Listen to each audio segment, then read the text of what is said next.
The Simpsons is a series which is perpetually frozen in time, where Bart is always 10 years old and Lisa is always 8.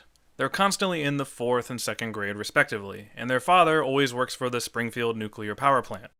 Well, except for when he gets a new job for an episode.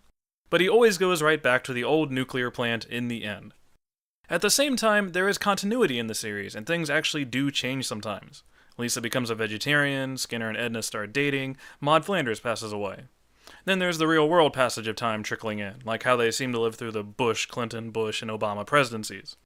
Not bad for someone who still hasn't passed the 4th grade. Not bad for someone who still hasn't passed the 4th grade. Not bad for someone who still hasn't passed the 4th grade. So in a world where nothing ever seems to change, while somehow constantly changing anyway, let's look at the Simpsons timeline again. How does the Simpsons present day work?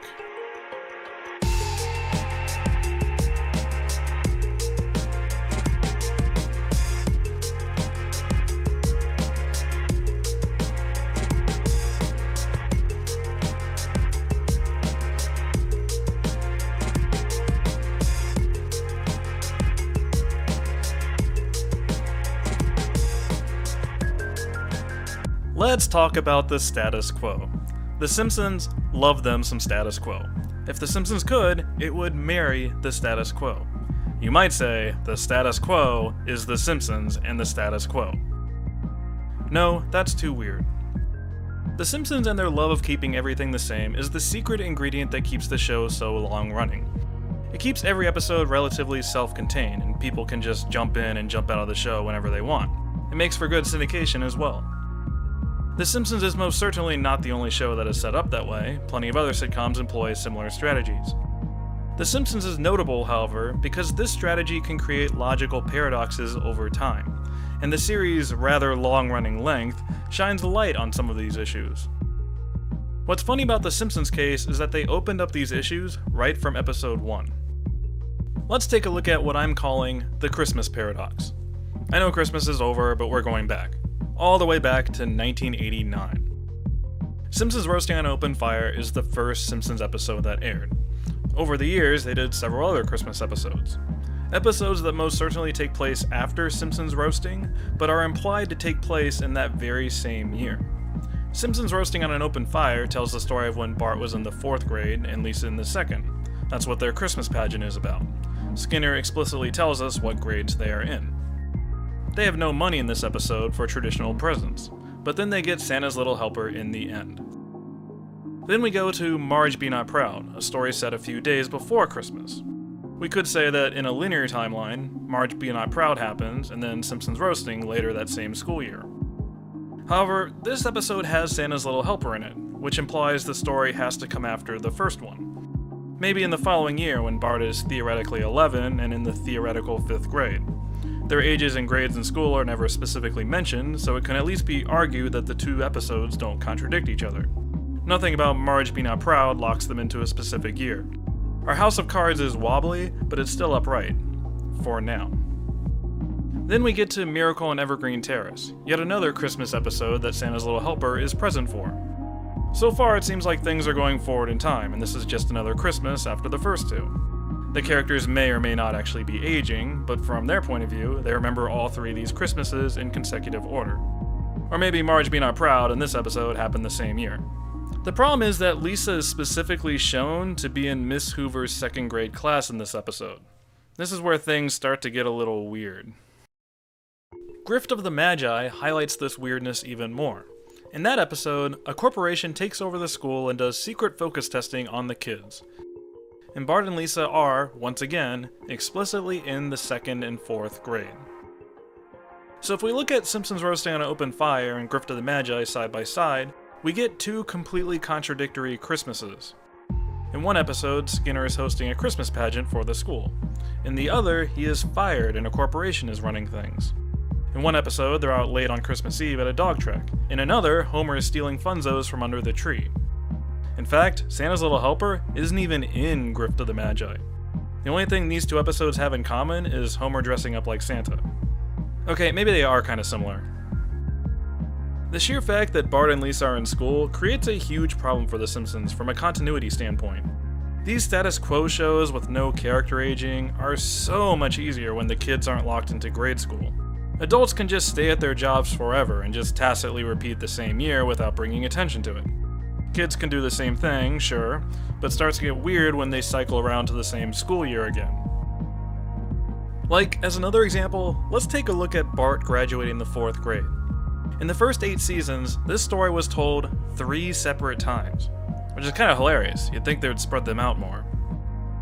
Bart Gets an F is about Bart potentially being held back, and he tries really, really hard to barely pass his final exam. And he kisses Mrs. Krabappel. In Camp Krusty, this drama about Bart being held back is completely absent, and he gets straight D-. Not good enough to go to Camp Krusty, but failing is never a question here. It's not like he's giving a tearful plea to Krabappel or anything. Then, in Summer of 4'2", Bart finishes the 4th grade once again. But instead of going to Camp Krusty after finishing, they immediately head out on family vacation. Also, Milhouse is there. We have 3 separate stories about the same event in Bart's life, stories that are too contradictory to take place simultaneously. It creates a sort of doublethink in the characters' minds. Like, let's say Bart was a real person and we were able to ask him about his school history. He would say, "Yeah, I totally remember kissing the teacher that one time. And I remember going to Camp Krusty, and I remember going on vacation to that lake with the long name." And then you'd ask, "Weren't you finishing the 4th grade in each of those memories?" And he would say, "Yeah, why wouldn't I be?" And then you and he would just stare at each other blankly for 5 or 10 minutes. Is Camp Krusty a retcon of Bart Gets an F? Is Summer of 4'2" a retcon of Camp Krusty? These episodes aren't really referenced much in later ones, so maybe those older episodes just fade away. But then, how can Miracle on Evergreen Terrace be a retcon of Simpsons roasting on an open fire? Then where does Santa's Little Helper come from? I think I've laid out enough questions and described enough of the difficulties for now. I just wanted everyone to have a feel for what we're up against here. Let's try to be more constructive and take a look at 3 possible explanations. First, let's look at the idea of a fixed linear timeline. A timeline where all the episodes of The Simpsons take place within 1 or 2 full years, and we just get glimpses of different days. They've done over 600 episodes by now, which is certainly more than 1 episode per day could cover. But at the same time, we only actually see 20 to 25 physical minutes of the actual day. So it's not like we've seen a whole year's worth of time. A linear timeline theory suggests that there could be considerable overlap among the episodes. Like, let's use Grandpa vs. Sexual Inadequacy as an example. Is there anything stopping an episode like Grade School Confidential from happening at the same time? Not really. The kids don't have a ton to do during this episode, aside from conspiracy theories. Bart could be dealing with Skinner and Krabappel's secret relationship at the same time. Actually, those 2 episodes could intersect pretty well now that I think about it. Give Skinner some of that tonic, man. This is just one example, but you could do this sort of exercise with any episode where main characters are out of focus. The linear timeline theory suggests that the characters live extremely busy lives. The problem with this idea is that it's extremely messy, trying to put together the order of everything without the continuity breaking in on itself. You'd have to deal with things like Maud Flanders' death, trying to fit in all of her episode appearances into the year before she passes away. Considering she appears in a winter episode like Homer the Heretic, and a summer episode like Bart of Darkness, it gets difficult trying to figure out where to place her death. Unless, of course, Maud was already dead in Bart of Darkness. No, stop that. I like the idea of a linear timeline in theory, just because of how ridiculously convoluted that layout would be. And there's something fun about the idea of Flaming Moe's taking place at the same time as Bart the Murderer. It doesn't change anything in either episode, it's just a fun notion. Unfortunately, I don't think it's very feasible because of the continuity messiness described before. And then it's going to run into issues like the Christmas paradox and other repeating events. If this is a linear story of when Bart was 10 years old and in the 4th grade, he can only do it once. So perhaps it's some kind of alternate timeline or alternate universes setup. We could say that in one universe, Bart kisses his teacher. In another, he goes to Camp Krusty. And in a third, they go to a family vacation and Lisa learns to be confident in herself. In this theory, everything would be segmented into their own universes, putting repeating events or contradictory events in different timelines. Let's say in the timeline that Miracle on Evergreen Terrace exists in, Bart gets an F comes afterwards, since the family might not have the money for camp or vacation. And then in the more stable timelines, you could put Marge Be Not Proud and Summer of 4'2" together. You'd still have to explain where Santa's Little Helper came from, but maybe that story is left untold in these timelines. The only episodes that have to go with The Simpsons roasting would be 201 Greyhounds in Season 6 and Old Yeller Belly in Season 14. Maybe Grift of the Magi exists in the darkest timeline where they never got a dog. You could execute this concept in a couple ways. You could say that it's some kind of split timeline, like that complicated Zelda series uses. Oof, that chart. Then it's a matter of figuring out when the Simpsons timeline split into a bunch of different present time periods. It's not like you can roll a die and create 6 different timelines. Perhaps the solution is in the Simpsons' past. Maybe it's when Homer and Marge decide to have kids, for example. Maybe sometimes Marge has Bart shortly after high school. Maybe sometimes Marge goes off to community college first. It would certainly explain why sometimes they're in their mid-30s and sometimes they're pushing 40. A split timeline might help explain why half of the series' timeline seems to float and half of it seems to be fixed. Maybe the floating timeline is just us jumping around between alternate present time periods. Or maybe it's just completely separate universes altogether, like in that Time and Punishment short. Maybe that toaster holds the secret to the entire series. Maybe Homer just kept bouncing around from place to place, and there's just an infinite number of Simpsons universes, even one that has jockey elves in it. I think this idea is theoretically possible from a continuity standpoint. It just becomes a question of where to make the big cuts and what would go with what. You would need to segment any long-running character arcs into one universe, for example. Luann and Kirk Van Houten's on-again, off-again, on-again marriage would probably need to all stay together. And most of the Sideshow Bob stuff and the Frank Grimes references would be the same way. But the large majority of episodes can probably go wherever we want, because they're not super referential toward each other. So we could meet one Bart who could tell us about that time he kissed his teacher, and we could meet another who could tell us about Camp Krusty. It's weird to think that the Bart we know wouldn't be able to remember both events at the same time, but there's nothing to say that he does or he doesn't. I've never met Bart Simpson before. He's a cartoon character.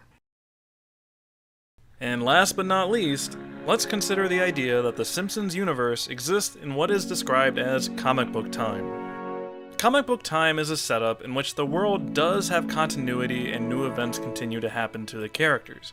However, the actual passage of time is an illusion. Characters can continue to learn and grow in their small ways, they just don't necessarily age, or age at a much slower rate. The actual date and time period is usually left vague and implied. As a result, no one really notices the lack of aging. Comic book time works hand in hand with a floating timeline, letting the setting float with the real world. Does that setup sound kind of familiar? The Simpsons is a series that employs a floating timeline, and the characters most certainly do not age, for the most part. They are also pretty vague about the actual time period of the series, which also lines up well. The show is not serialized, sticking mostly to status quo endings. But it is not completely frozen in a Groundhog's Day loop, and status quo changes do happen on occasion. There is indeed a linear continuity that can be drawn across the 20 or 30 or 40-something seasons. Comic book time tends to get in trouble with younger characters, as their lack of aging becomes more noticeable over time. Comic book time doesn't necessarily lock them into a specific year of their lives and do a Groundhog Day loop of that. New things, even repeating things, can happen without contradiction. The new characters are aging mentally with new memories, they just don't physically age. So they would remember, for example, 2 Christmases. In The Simpsons case, it obviously gets messy with Bart and Lisa in the 4th and 2nd grades specifically. If their school year is deliberately kept vague, it could be argued that some kind of Boy Meets World thing is going on. The kids are continuing through school in whatever grade they're in, their setup just doesn't change much. Mrs. Krabappel can just follow Bart around wherever he goes. We're stuck concluding that there is some kind of school loop going on, where they return back to the beginning of the 4th and 2nd grade after every summer. The characters are still 10 and 8 years old after all, why wouldn't they be starting those school years? It's almost like the characters' past experiences don't matter. The decision is made purely on their physical age. Bart can start the 5th grade when he finally learns how to turn 11. Until then, he's stuck. It doesn't matter how many times he remembers finishing it. I think comic book time and a floating timeline is the implied canonical explanation, especially when you look at how The Simpsons as a series is built. I just get a little uncomfortable with the level of doublethink that is required on the part of the characters. Living through 10 different Christmases is one thing, since everyone is an ageless wonder. It just gets weird when you start locking them into specific school years. So basically, I'm just throwing Bart and Lisa under the bus for this one. Maggie, you get a pass this time. The Simpsons' present timeline is weird. I think that's a conclusion everyone can agree on for this one. I admit, it's kind of fun how a status quo system that makes every episode super straightforward creates this sort of psychological pileup in the background. We just don't look back there. And yet, I don't think the show's continuity is broken or anything. It doesn't seem to work, but nothing really seems wrong. The characters aren't spontaneously combusting or anything. Maybe some bears just aren't worth poking. So that wraps up the present day at this very moment. Let me know if you have a different interpretation on some of these issues or how they connect together. This is one of those nebulous topics that is really up to personal interpretation. Next time, we'll take a look at The Simpsons' future and try to figure out how reliable fortune tellers really are. Expect to get jerked around. So see you sometime in the future. Thanks for watching.